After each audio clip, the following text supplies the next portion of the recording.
David era el amado de Dios. Él fue llamado el amado de Dios. Y vamos a ver detalladamente a David y su pecado con Betsabé. Y pienso que usted lo entenderá y se asombrará de la misericordia de Dios más que nunca. Segunda de Samuel 11, verso 1. Y aconteció que en la primavera, en el tiempo cuando los reyes salen a la batalla,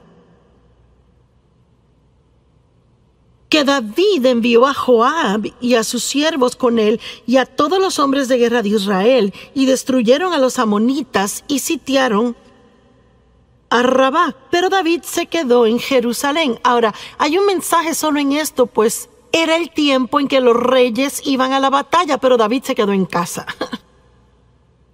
Él envió a los demás y él se quedó en casa. ¿Sabe usted qué? A veces usted puede cuidarse de no meterse en problemas solo estando donde debe estar cuando debe estar ahí.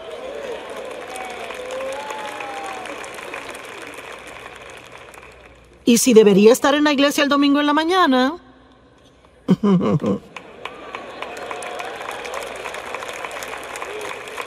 Es cierto. Y me pregunto cuánta gente sinceramente pensó, pues no, yo no sé, quizás me regrese a la sesión de la tarde y yo no sé, quizás se comieron más donas de lo que se suponía y se cansaron y decidieron quedarse. O irse a casa. Bueno, yo no sé, quizás después se metan en alguna clase de lío en la tarde, caigan en tentación y se suponía que estuviesen aquí. Si hubieran estado donde se suponía que estuviesen, entonces no hubiera pasado. Es importante estar donde debe estar cuando debe estar, ¿verdad? ¿Cuántos deben de estar pasando el tiempo con Dios cada mañana antes de salir por la puerta y hacen otras cosas? ¿Tiene usted alguna idea de cuánto se evitaría así durante el día? Si usted está donde debe de estar cada mañana por un cierto periodo de tiempo, y no me importa si son 5 minutos, empiece el día con Dios. No trate de empezar por sí solo, porque si empieza por sí solo, no le va a gustar cómo el resto del día le salga. Nuestra fuerza se encuentra en Dios. Y una tarde, verso 2, David se levantó de su sofá y estaba caminando en el techo plano del palacio del rey, y de allí vio una mujer bañándose. Yo nunca me he bañado en el techo, pero aparentemente ellos lo hacían. Y me imagino que era un lugar bueno para bañarse, yo no sé. Y ella era hermosa en apariencia. Y yo no sé, quizás David sabía que las damas se bañaban en los techos. Y quizás por eso fue a caminar en el techo, yo no lo sé. Pero de todos modos, tampoco me he ido a caminar sobre un techo. Así que puede que haya cosas más allá de lo que reconocemos. Y David envió palabra e inquirió acerca de la mujer, y alguien dijo, pues ¿acaso no es Betsabé, la hija de Eliam, la esposa de Urías el heteo? Así que no hay engaño aquí. David sabe que es casada. Él sabe que ella le pertenece a otra persona. Él no está donde debe estar. Él no estaba fuera en batalla. En la época del año, cuando los reyes salían a la batalla, él se quedó en casa. Él estaba en el techo, mirando al techo de ella. Yo no sé. Se lo dejo a usted y al Espíritu Santo. Pero encontré el verso 4 y es interesante. David envió mensajeros y la tomaron. ¿Qué significa eso? Bueno, no dice que fue de acuerdo mutuo. Dice que la tomaron. Eso no me suena tan bien a mí. Me suena a mí como un abuso de su poder. Cuando ella llegó a él se acostó con ella, y ella, cuando se purificó de su inmundicia, así que estaban viviendo bajo las leyes de la época, y aparentemente en esta situación, ella como mujer casada, teniendo sexo con él, la hacía ella inmunda, y ella tenía que pasar por ritos de purificación antes de regresar a casa. Bueno, ¿sabe qué? Su pecado siempre le encontrará. La mujer concibió y mandó palabra y dijo, estoy embarazada. Y yo quiero que vean la profundidad de la depravación en que David, el amado de Dios, cae en esta situación. ¿Cuál fue su debilidad? Lujuria. No fue temor. Tampoco ira. fue lujuria.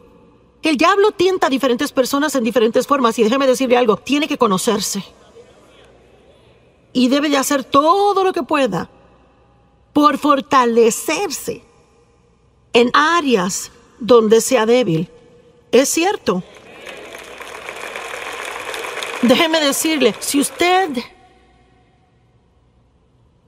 si es un hombre o una mujer y es sentado de esa manera y tiene una linda familia y no quiere hacer nada que la estropee y ha cometido errores en el pasado y trabaja en un lugar donde hay muchos hombres atractivos o muchas mujeres hermosas, déjeme decirle algo, mejor es que entre con los ojos cerrados y ore antes de entrar ahí. Y no se vaya al cafecito con ellos y no tiene que contarles de los problemas en casa y no tiene que llevarle donas en la mañana. ¡Corra como un loco!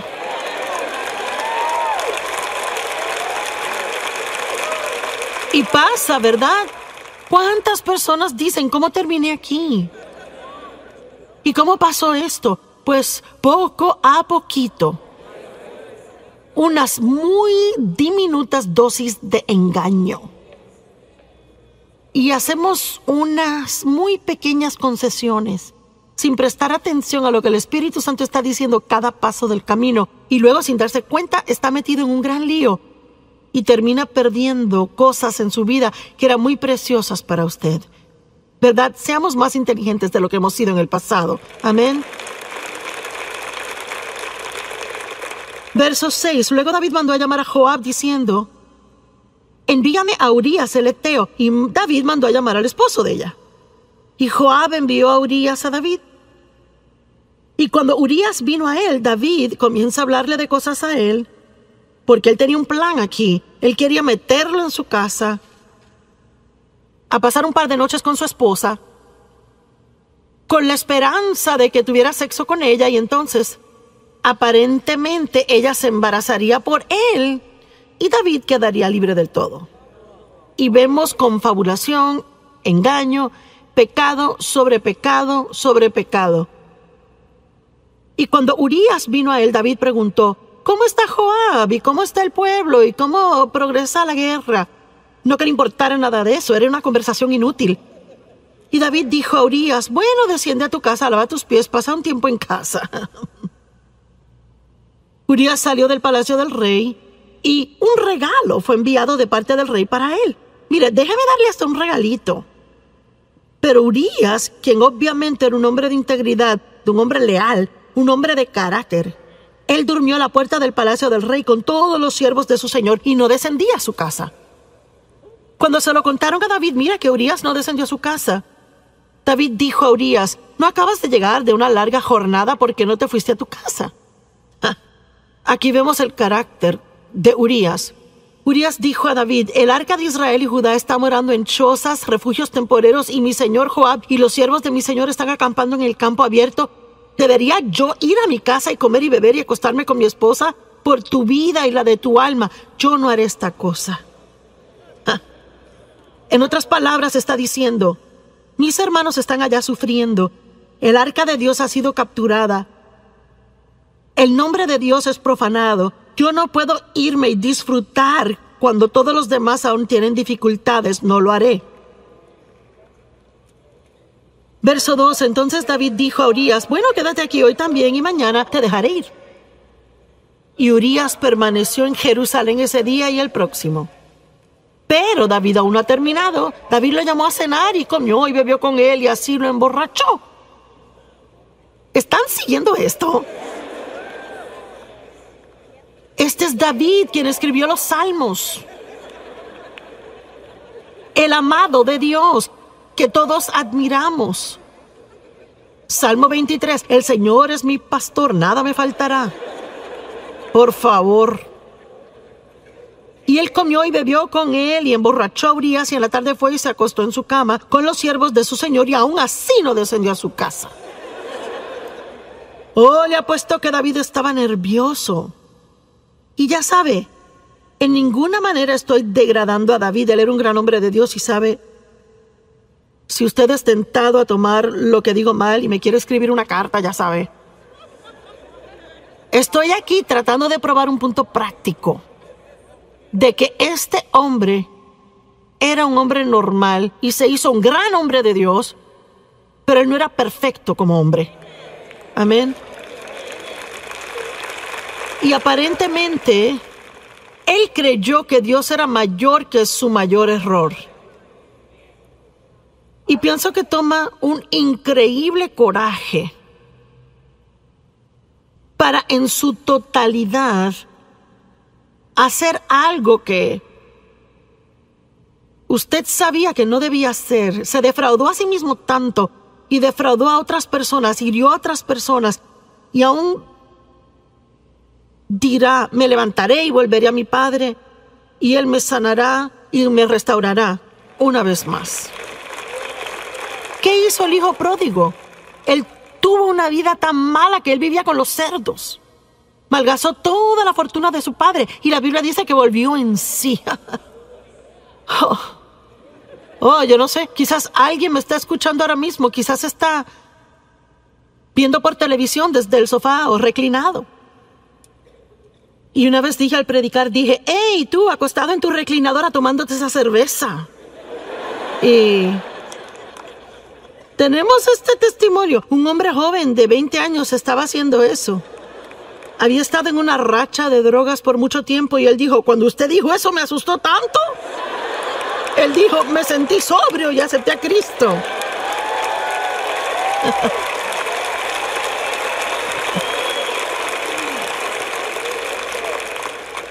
Así que sí, Dios puede parar una conferencia entera como esta solo para hablarle a usted.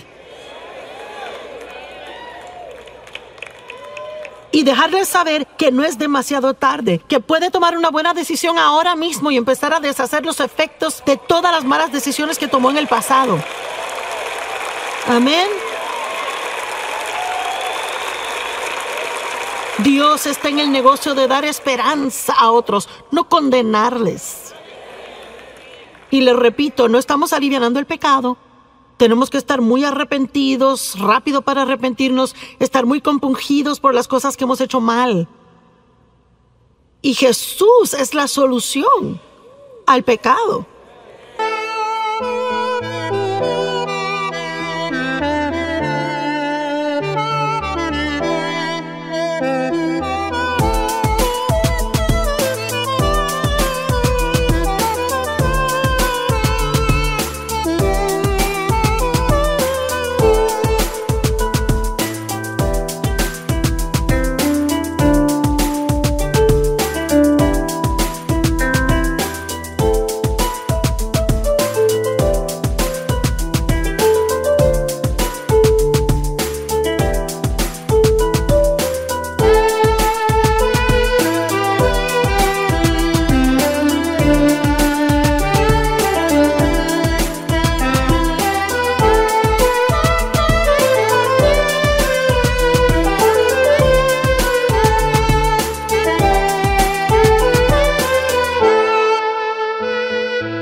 Y lo que no ayuda es quedarnos en el hoyo que nos hemos metido cuando que Dios está ofreciéndonos una salida. Todos los demás le condenarán y hasta tapa le pondrán al pozo donde está, pero Jesús es el único que le sacará.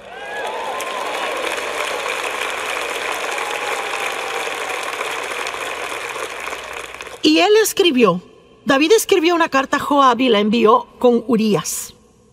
Escribió en su carta, verso 15: pon a Urías en la fila de enfrente, la batalla recia, y déjalo ahí a fin de que sea herido y muera. ¡Guau!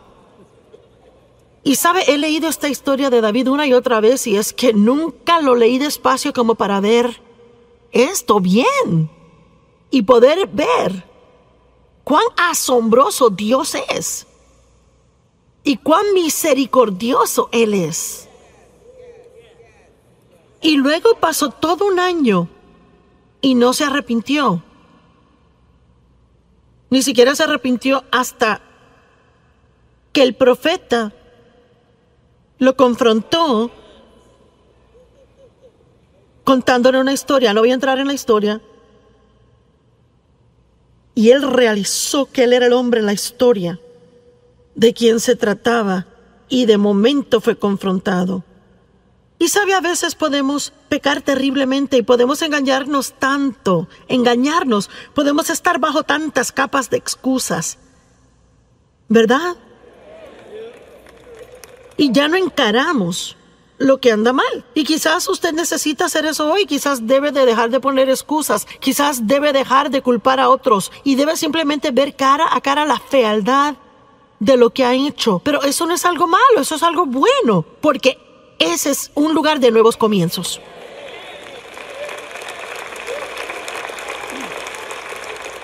Pero no puede empezar otra vez si no afronta la verdad en donde está. Usted conocerá la verdad y la verdad le hará libre. Usted saldrá del hoyo y se ahorrará la culpabilidad. Bueno, y mire cómo David llegó a ser uno de los grandes héroes de la Biblia. Cuando uno piensa en David, uno no se acuerda de esto. A mí ni me gusta tener que pararme aquí y sacar esto porque me gusta el cuadro que tengo de David aparte de esto. Pero esto muestra cuán asombroso Dios es y espero imparte esperanza a muchas personas que se encuentran en una mala situación y que han creído las mentiras del diablo de que ya es demasiado tarde. Pero hubo consecuencias de ese pecado y no quiero decir que no las hubo. La Biblia actualmente dice que David ya nunca estuvo sin guerra en su casa después de esto. Así que hubo definitivamente consecuencias. Y eso es lo que debemos recordar del pecado. El pecado siempre es perdonado. Dios siempre perdona y usted puede siempre ser restaurado en comunión con Dios. Pero eso no quiere decir que siempre pueda evadir todas las consecuencias de las cosas malas que ha hecho. Y honestamente, yo ni sé si deberíamos querer eso tanto. Pienso que a veces deberíamos decir, ¿sabe, Señor, qué? Estoy tan agradecido que me has perdonado y estoy agradecido de que me amas y estoy agradecido de que tengo comunión contigo y que no tengo que sentir culpabilidad. Pero no creo que sea algo malo que tenga estas consecuencias porque quizás me ayudarán a recordar no hacerlo de nuevo en el futuro.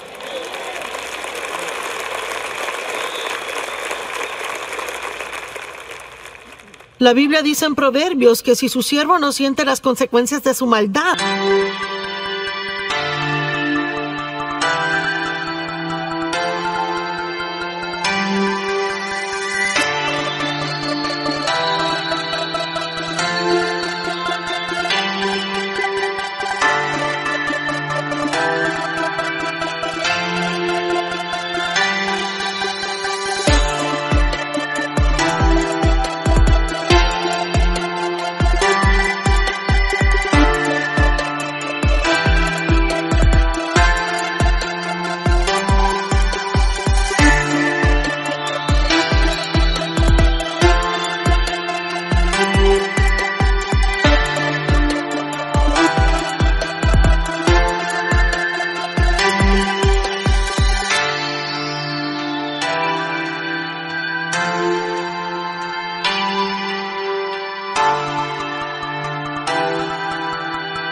Él lo hará otra vez.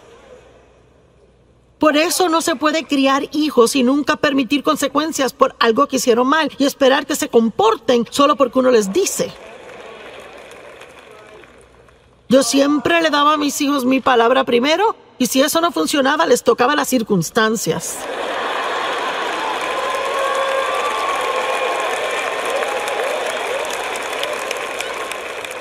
Y déjeme decirle algo, así es que Dios es con nosotros. Siempre nos da su palabra primero, hace todo lo que posiblemente puede para que su palabra esté en nosotros y para estar de acuerdo con Él y para hacer cosas a su manera. Pero si no las hacemos, Él nos ama tanto que toca nuestras circunstancias.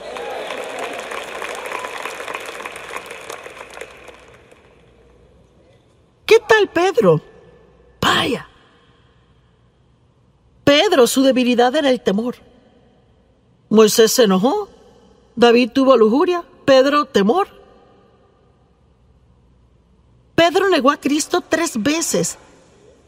Mintió 3 veces. Y luego se convirtió en uno de los más grandes apóstoles en la Biblia. Y un hombre respetado. Y escuchamos sus enseñanzas, leemos sus escritos. Dios lo usó en gran manera.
Lucas 22:54. Y le atraparon y llevaron a él trayéndole a la casa del sumo sacerdote, y Pedro le seguía en la distancia. Bueno, esas palabras en la distancia ya nos muestran un problema.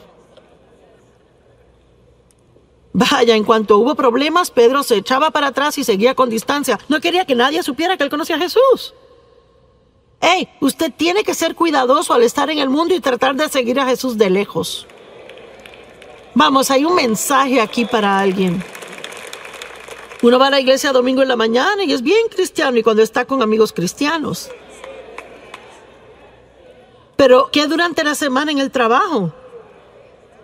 Con sus amigos no cristianos. ¿Cómo se comporta cuando está sentado a la mesa del almuerzo y alguien quiere hacer un chiste sucio? Vea.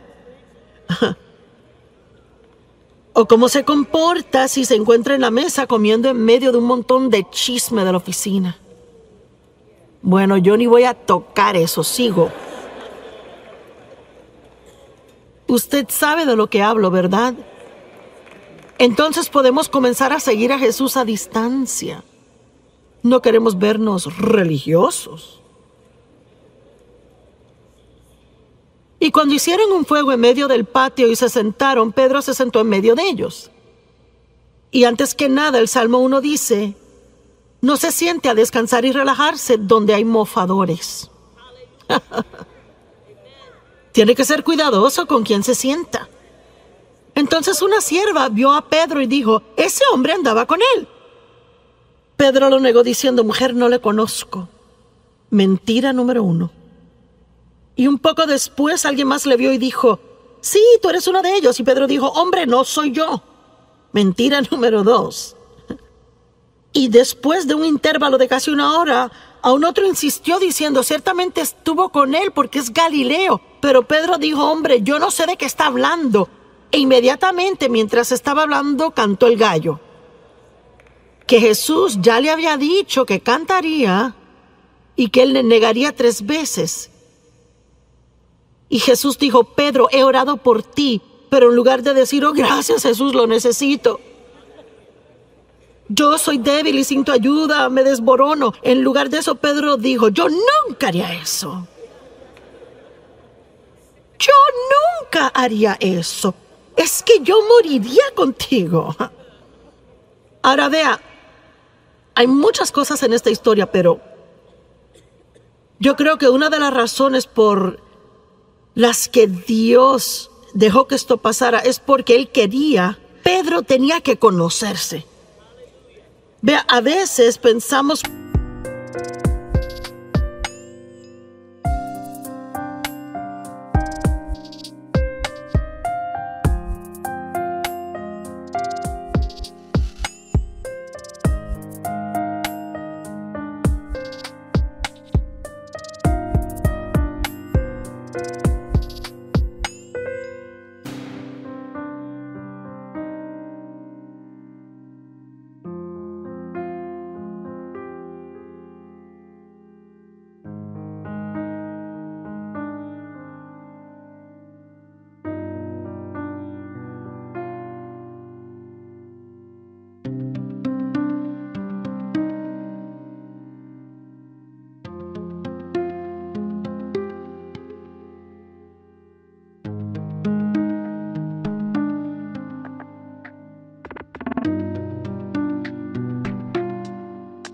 muy altamente de nosotros mismos y eso impide que lleguemos al destino que Dios tiene y Él se echa para atrás y deja que fracasemos y tenemos que conocernos y realizar cuánto le necesitamos a Él.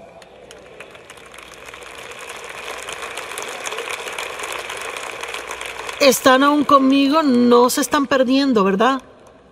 Bueno, aquí tengo 10 minutos más, presten atención. Y 3 veces él miente, el gallo cantó, ahora ve el verso 61, y el Señor se volteó y miró a Pedro. Hombre, ¿puede imaginarse por un momento esa mirada?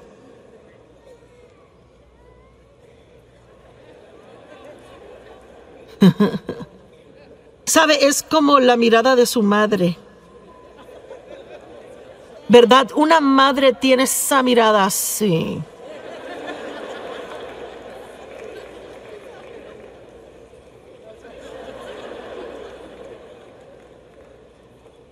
Pero yo no creo que Jesús miró a Pedro con una mirada de ira. Yo pienso que la mirada en sus ojos probablemente era triste, de convicción, pero también amorosa. Y Pedro hizo lo correcto. Él salió y lloró amargamente. ¿Y sabe qué? Él inmediatamente, profundamente se arrepintió por su pecado y por su error. Y es realmente todo lo que Dios busca. No tomamos el pecado livianamente, profundamente nos arrepentimos. Me duele tanto cuando pienso que he defraudado a Dios. Pero soy lo suficientemente inteligente para saber ahora que tengo que caminar y salir del pozo. Yo tengo que brincar por encima de la culpabilidad, porque hay mucho en jaque para yo quedarme en ese hoyo por días. Amén.